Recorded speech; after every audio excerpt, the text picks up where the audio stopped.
ভোরের সমুদ্র, চারপাশে শুধু ঢেউয়ের শব্দ। কোনো ঘর নেই, কোনো ছায়া নেই, শুধু বালু আর একটা মানুষ। এই জায়গাটাতেই সে সিদ্ধান্ত নেয়, এখানেই সে কিছু তৈরি করবে। প্রথম দিন হাত দিয়ে বালু সরায়, মাটির নিচে পাথর বসায়। ভিত্তি তৈরি করতে করতে তার মনে হচ্ছিল সে শুধু মাটি নয়, নিজের ভাঙা জীবনকেও শক্ত করছে। কাঠ কেটে আনে, একটা একটা করে মাপ নেয়।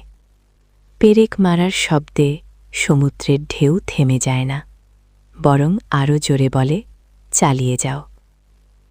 রোদে পুড়ে যায় শরীর, হাত ব্যথা করে, কিন্তু সে থামে না। দেয়াল উঠতে থাকে, খোলা আকাশের নিচে একটা ছোট আশ্রয় দাঁড়িয়ে যায়।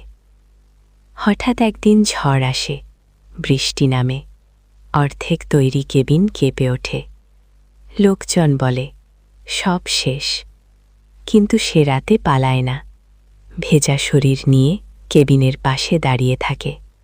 কারণ সে জানে, যা বিশ্বাস দিয়ে তৈরি তা ঝড়ে ভাঙে না। শেষ দিনে ছাদ বসে, দরজা লাগানো হয়। সে পেছনে ফিরে তাকায়। একটা কেবিন নয়, সে দেখে নিজের শক্ত হয়ে ওঠা গল্প।